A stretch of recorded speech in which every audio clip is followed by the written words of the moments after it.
We include in our prayers the following intentions. For the thanksgiving of Zardas and Luz Medina and family, Imelda and Clifford Ray Umali, Tony and Rose Gopez and family, Liza, Kate and Ram, Villa Reyes and family, Anthony Chase Gozun, Seng and Mirna Santos and family, the Yazon family.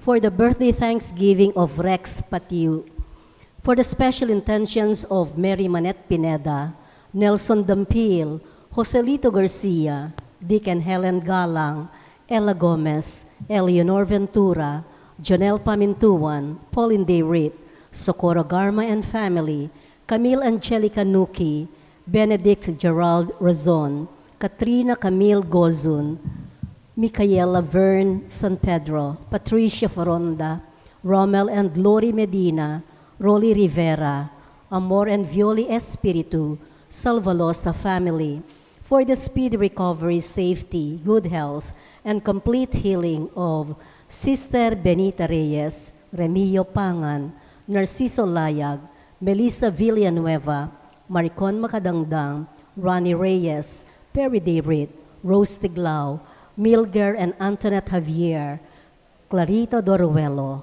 Irene Otencio, Pauline David, Rowena Kabungkal, Manolita Pasyon, Filipina Maliwat, Ray and Josefina Angeles, Carmen Franco, Brida Vega, Nida Villanueva, Karen Magat, Darwin David, Julieta Guevara, and all our sick relatives and friends and those with COVID at present. For the guidance and protection of the Holy Spirit, for the families of Ani Razon, Antonio and Josefina Guevara, Alfredo Jr. and Amelia Julian, Bert and Angie Bautista, Imelda and Clifford Ray Umali, Eusebio and Norma, and Andrea David.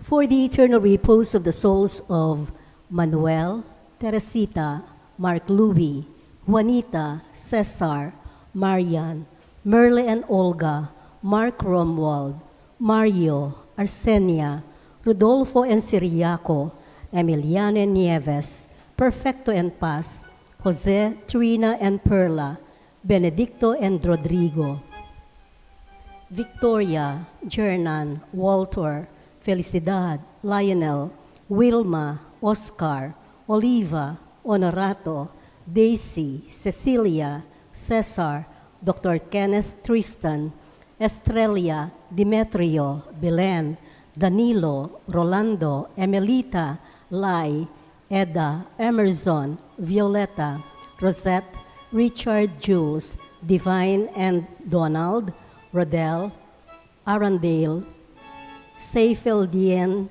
Teresita, Josephine, Myrna, Mario, and all poor souls in purgatory, and all those who have died because of the pandemic, and for our safety and the safety of all frontliners against COVID.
We also include in our prayers the recovery of Mirna Ariola.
the name of the Father, and of the Son, and of the Holy Spirit.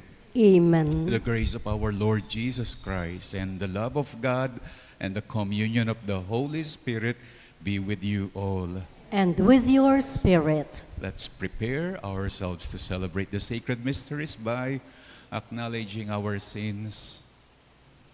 I confess To Almighty God and to you, my brothers and sisters, that I have greatly sinned in my thoughts and in my words, in what I have done and in what I have failed to do, through my fault, through my fault, through my most grievous fault. Therefore, I ask the Blessed Mary, ever Virgin, all the angels and saints, and you, my brothers and sisters, to pray for me to the Lord our God. May Almighty God have mercy on us, forgive us our sins, and bring us to everlasting life. Amen.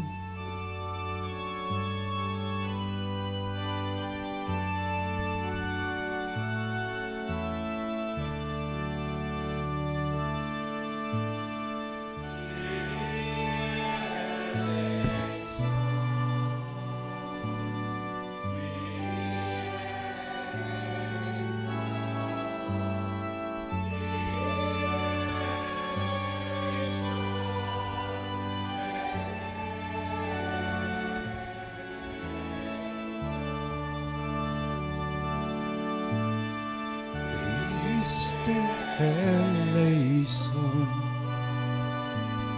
Christe eleison, Christe eleison, eleison,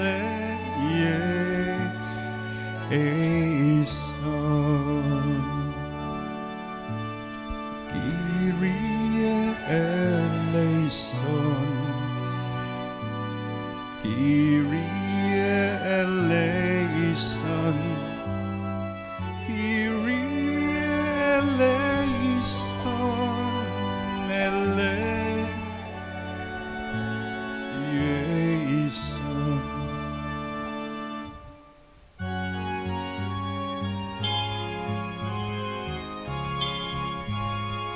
Glory to God in the highest, people on earth, Lord God, heavenly King, Almighty God and Father, we worship you, we give you thanks, we praise you for Lord Jesus Christ, only Son of the Father, Lord God, a Lamb of God, you take away the sins of the world. Have mercy on us. You are seated at the right hand of the Father. Receive our prayer, for you alone are the Holy One. You alone are the Lord, the Most High Jesus Christ, with the Holy Spirit, the glory of God the Father. Amen. And amen. Amen. Let us pray. O God, who have united the many nations in confessing your name, grant that those reborn in the font of baptism may be one in the faith of their hearts and the homage of their deeds. Through our Lord Jesus Christ, your Son, who lives and reigns with you in the unity of the Holy Spirit, God, forever and ever. Amen.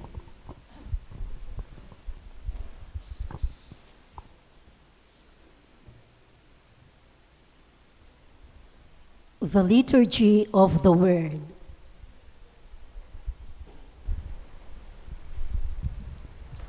A reading from the Acts of the Apostles. As the crippled man who had been cured clung to Peter and John, all the people hurried in amazement toward them in the portico called Solomon's portico. When Peter saw this, he addressed the people. "You children of Israel, why are you amazed at this? And why do you look so intently at us as if we had made him walk by our own power or piety?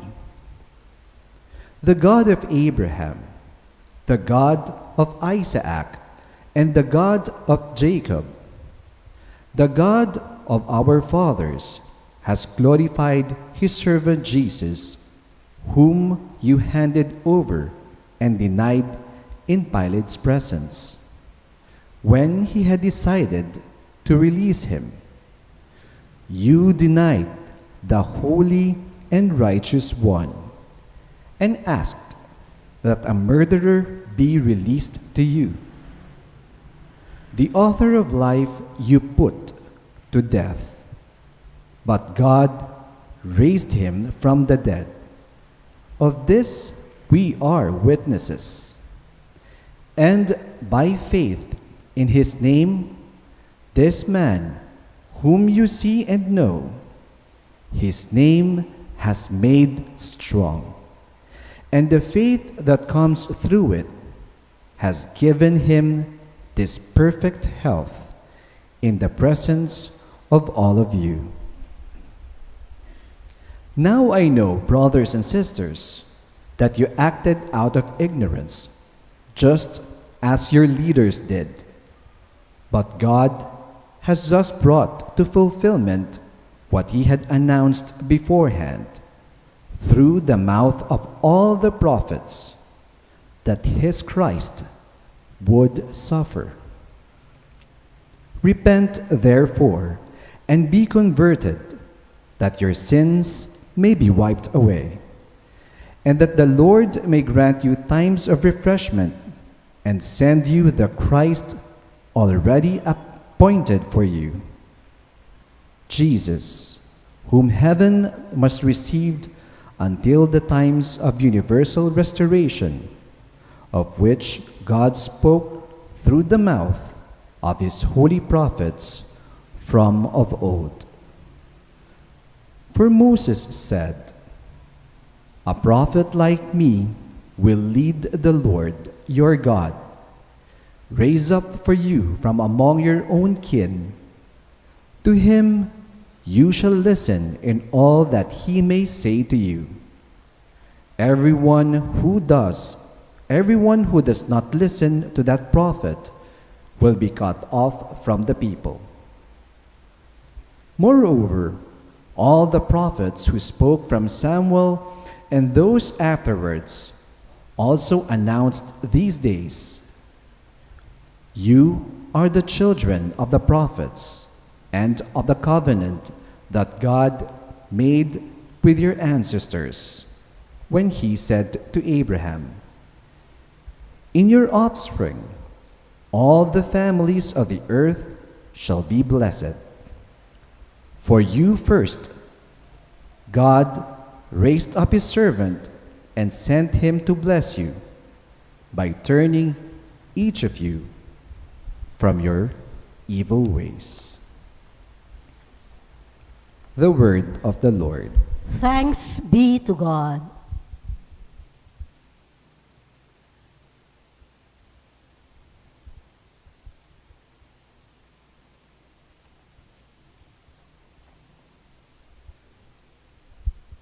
Let us respond to the verses with the psalm, O Lord, our God, how wonderful your name in all the earth. O Lord, our God, how wonderful your name in all the earth.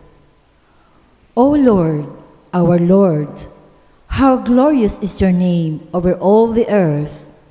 What is man that you should be mindful of him, or the Son of Man that you should care for him?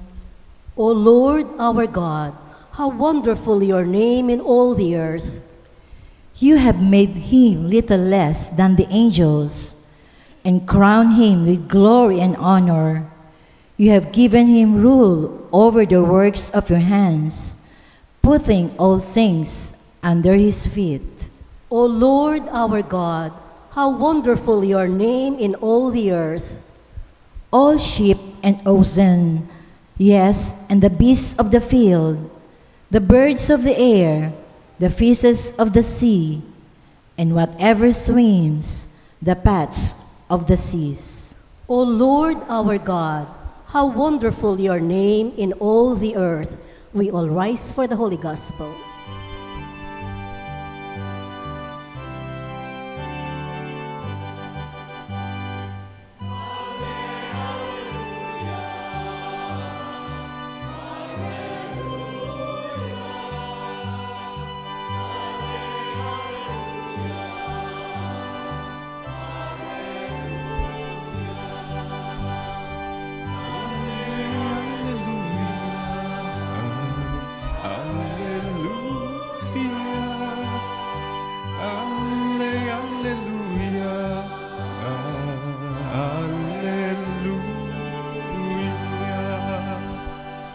Altogether, this is the day the Lord has made. Let us be glad and rejoice in it.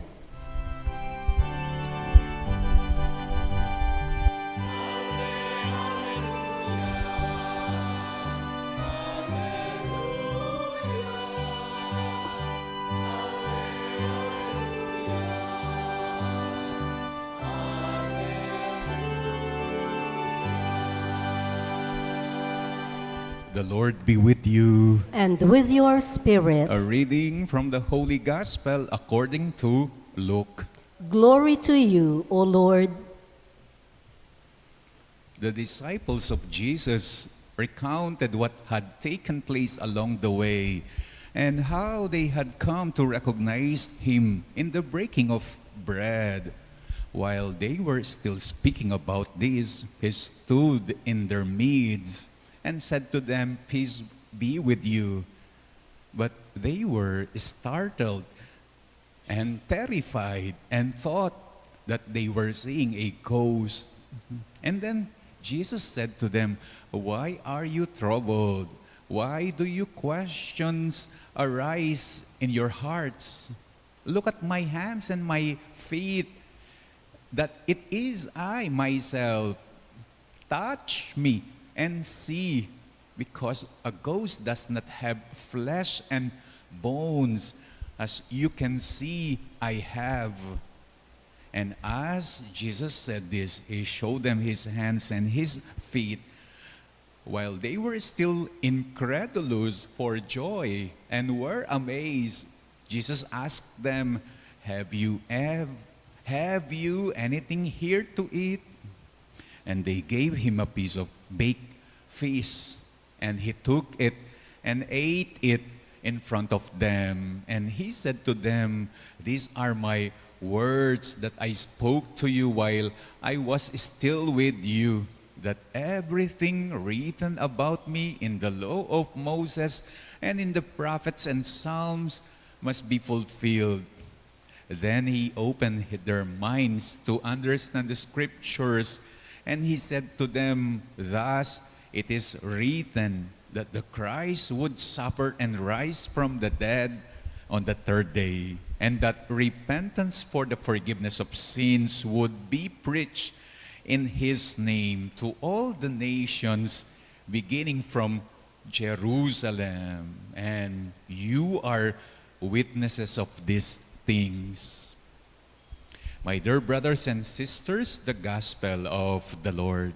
Praise to you, Lord Jesus Christ.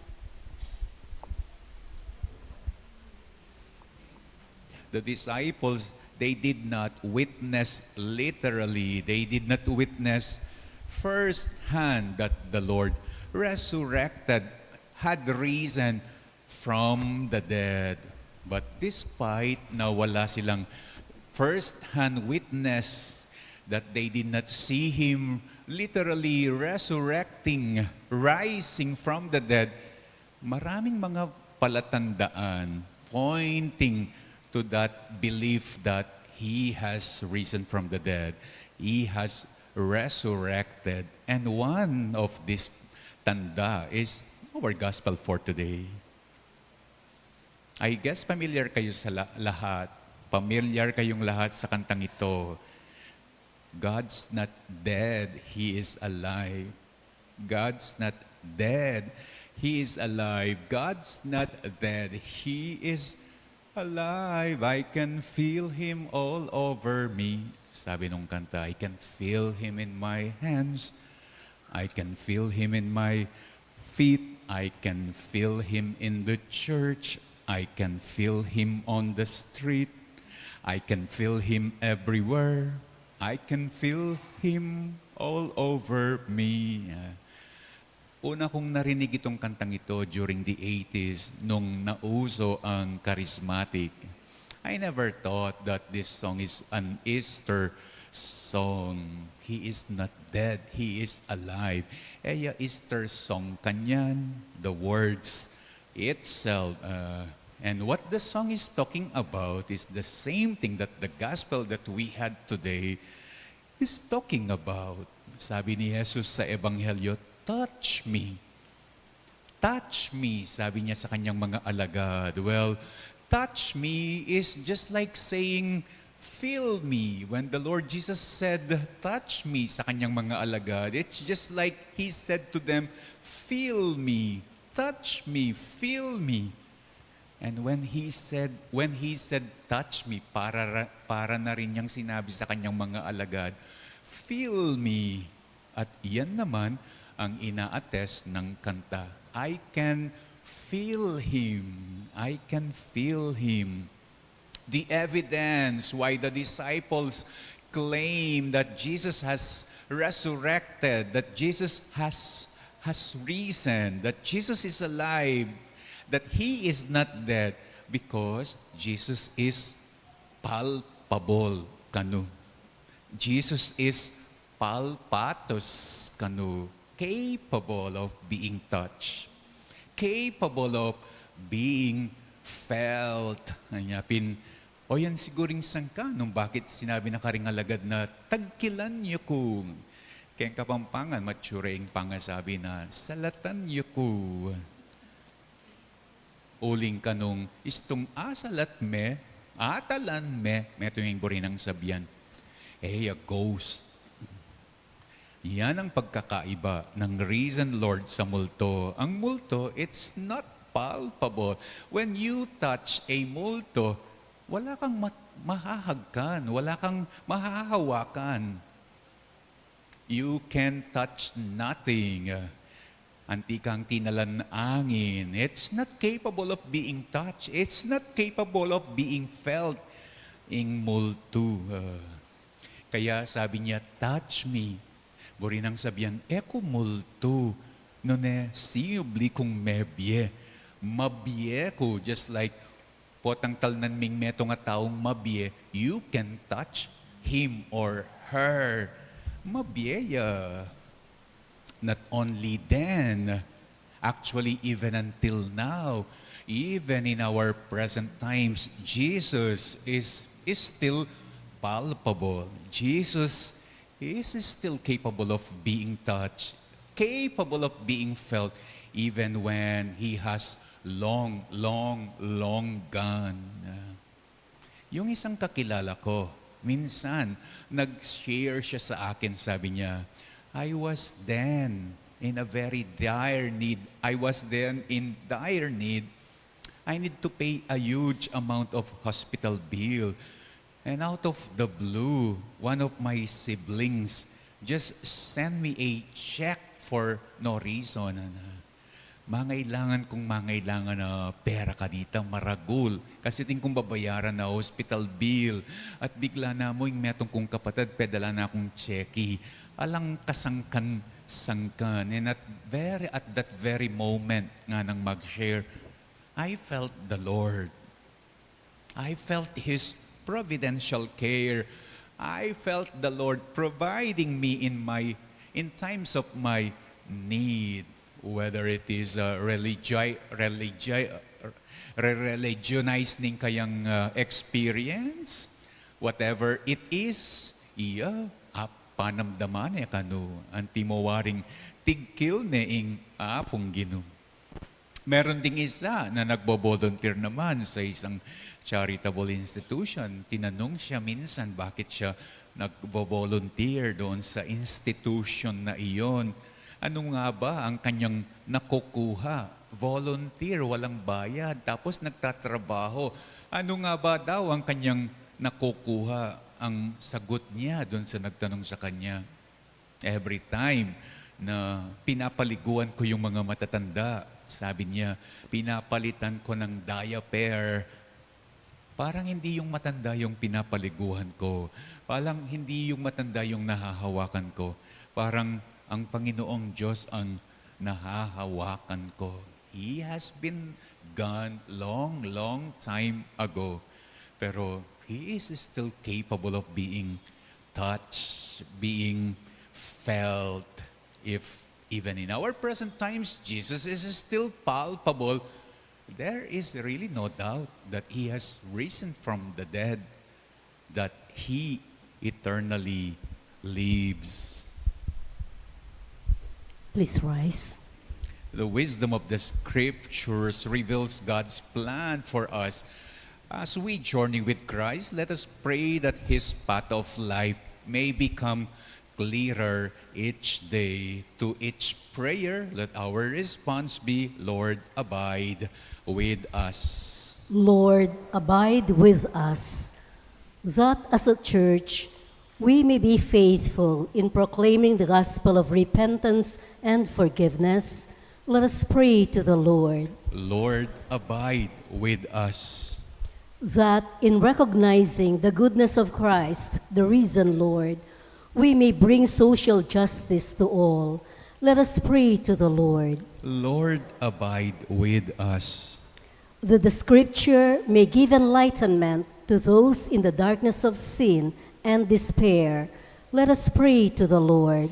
Lord, abide with us.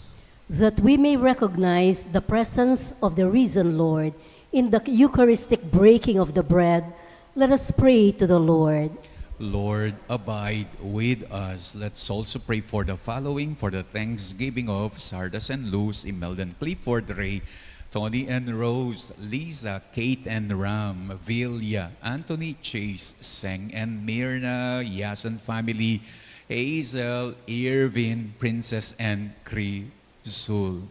Together with their whole families, let's pray for our birthday celebrator, Rex. Let's pray for the special intentions of Mary Manette, Nelson, Joselito, Deacon Helen, Ella, Eleanor, Jonel, Pauline, Socorro and family, Camila Angelica, Benedict Gerald, Katrina Camille, Michaela Vern, Patricia, Rommel and Lori, Rolly, Amor and Violi and Salvalosa family, for the speedy recovery, good health, and healing of Benita, Remio, Narciso, Melissa Maricon, Ronnie Perry, Rose, Milger, Antoinette, Clarita, Irene, Pauline, Rowena, Manolita, Filipina, Ray and Josefina, Carmen, Brigida, Nida, Karen, Darwin, and Julieta. Let's pray for the guidance and protection of the Holy Spirit for the families of Annie, Antonio and Josefina, Alfredo Jr. and Amelia, Bert and Angie, Imelda and Clifford, Ray, Eusebio and Norma, and Andrea, and grant the grace to rise in the fullness of joy in God's resurrection to our departed Manuel, Teresita, Mark, Louis, Juanita, Cesar, Marian, Merla, Olga, Mark Romuald, Mario Arsenia, Rodolfo Siriaco, Emiliano Nieves, Perfecto, Paz, Jose Trina Perla, Benedicto Rodrigo, Victoria, Jernan Walter, Felicidad, Lionel Wilma, Oscar, Oliva Honorato, Daisy, Cecilia, Cesar, Kenneth, Tristan, Estrella, Demetrio, Belen, Danilo, Rolando, Emelita, Lai, Eda, Emerson, Violeta, Rosette, Richard, Jules, Divine, Donald, Rodel, Aaron Dale, Saifel, Dien, Teresita, Josephine, Myrna, and Mario, we pray. Lord, abide with us. Let's pray for our personal intentions.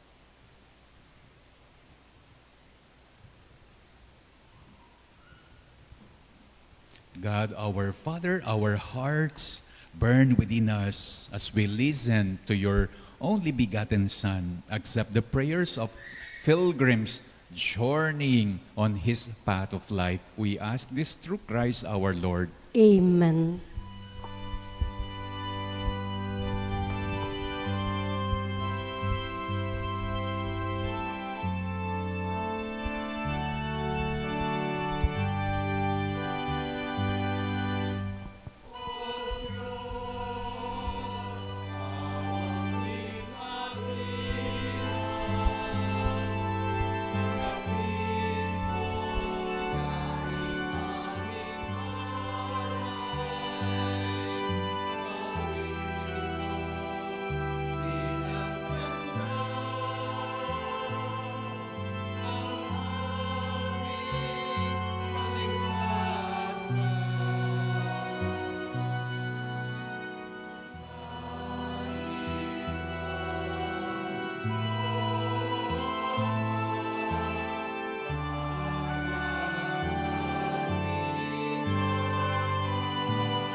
Pray, brethren, that my sacrifice and yours may be acceptable to God, the Almighty Father. May the Lord accept the sacrifice at your hands for the praise and glory of his name, for our good and the good of all his holy church. Let us pray.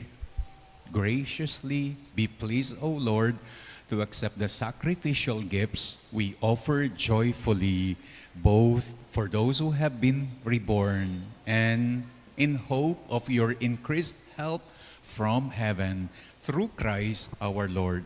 Amen. The Lord be with you. And with your spirit, Lift up your hearts. we lift them up to the Lord. Let us give thanks to the Lord our God. It is right and just. It is truly right and just, our duty and our salvation, always and everywhere, at all times to acclaim you, O Lord, but on this very day above all, to laud you yet more gloriously when Christ, our Passover, has been sacrificed. For he is the true Lamb who has taken away the sins of the world.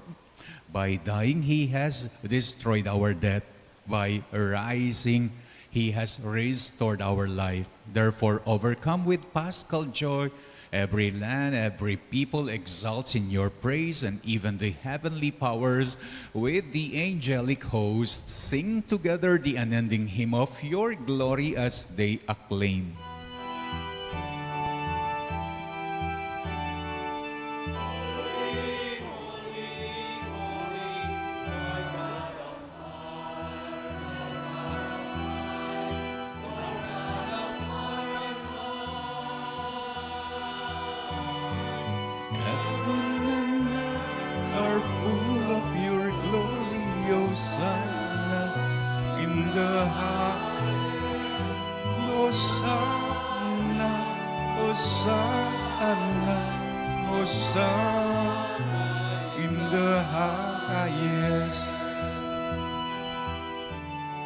Oh, blessed, blessed, blessed, blessed is he comes in the name, who comes in the Lord's own name.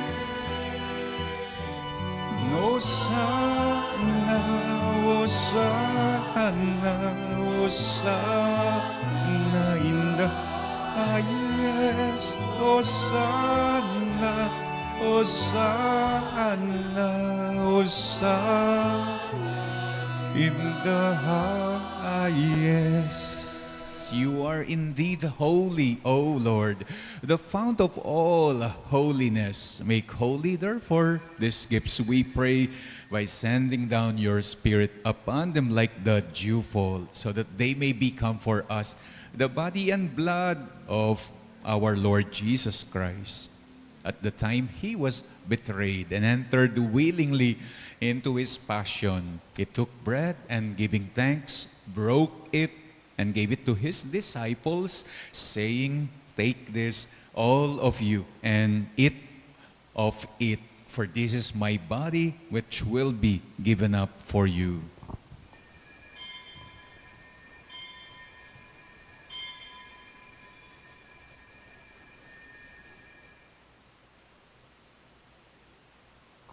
In a similar way, when supper was ended, he took the chalice and, once more giving thanks, gave it to his disciples, saying, "Take this, all of you, and drink from it, for this is the chalice of my blood, the blood of the new and eternal covenant, which will be poured out for you and for many for the forgiveness of sins.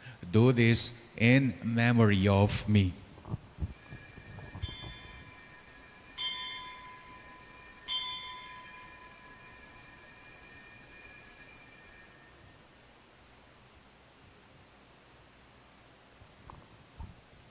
The mystery of faith.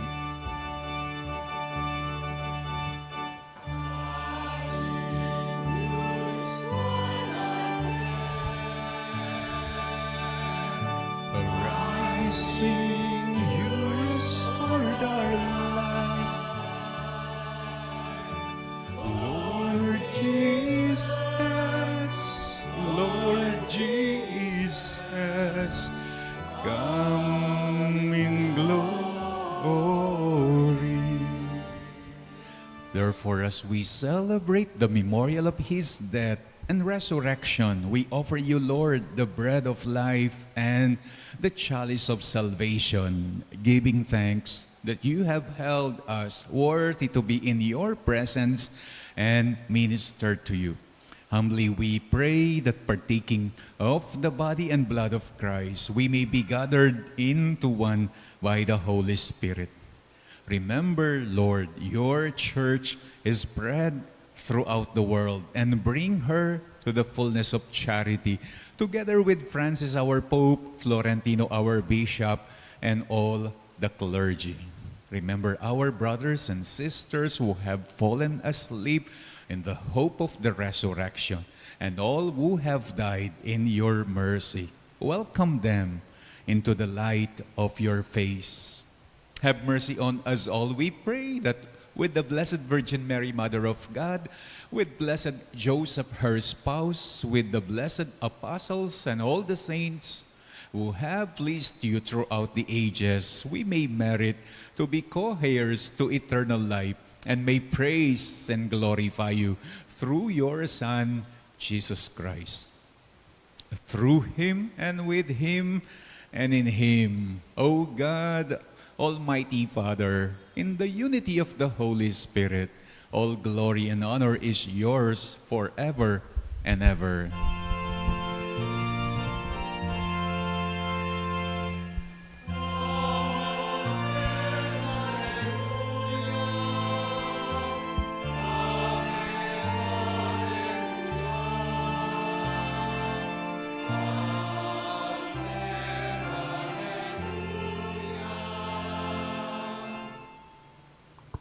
At the Savior's command and formed by divine teaching, we dare to pray.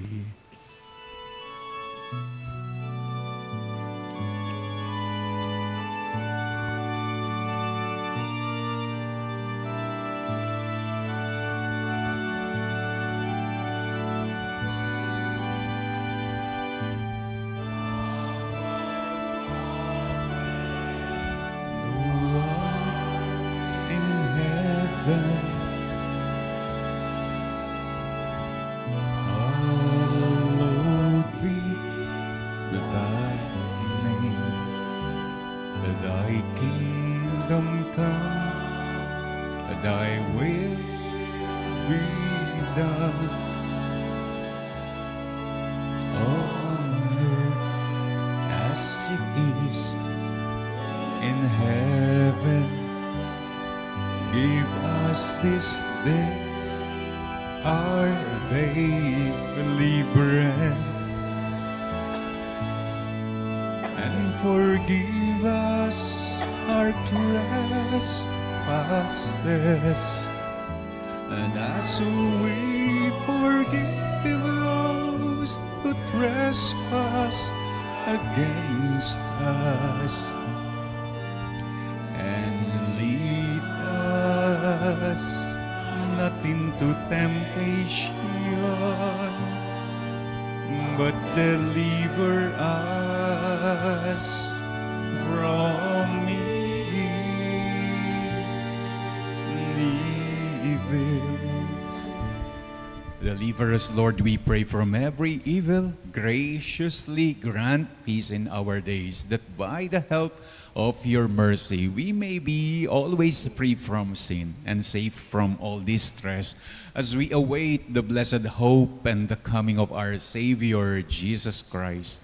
For the kingdom, the power, and the glory are yours, now and forever. Lord Jesus Christ, who said to your apostles, "Peace I leave you, my peace I give you," look not on our sins, but on the faith of your church, and graciously grant her peace and unity in accordance with your will, to live and reign forever and ever. Amen. The peace of the Lord be with you always. And with your spirit. Let us now offer each other the sign of peace.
Behold the Lamb of God.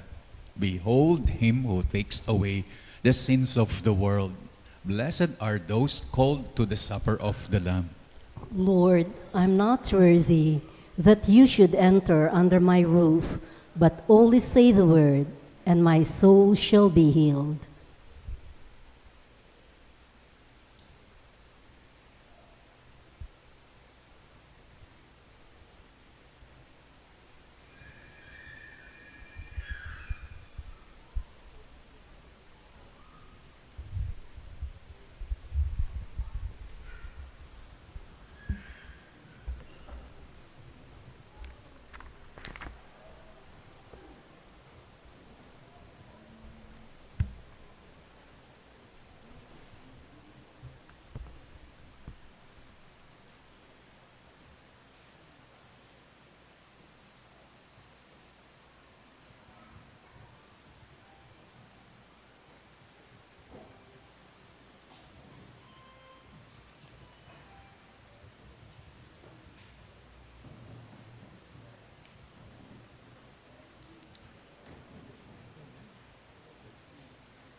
Please rise. Let us pray. Hear, O Lord, our prayers, that this most holy exchange by which you have redeemed us may bring your help in this present life and ensure for us eternal gladness through Christ our Lord. Amen. Meron po tayong pagkuskos ng oil of St. Jude. The Lord be with you, And with your spirit. and may the Almighty God bless you, the Father, the Son, and the Holy Spirit. Amen. Our celebration is now over. Go in the peace of Christ. Alleluia. Alleluia. Thanks be to God. Alleluia. Alleluia.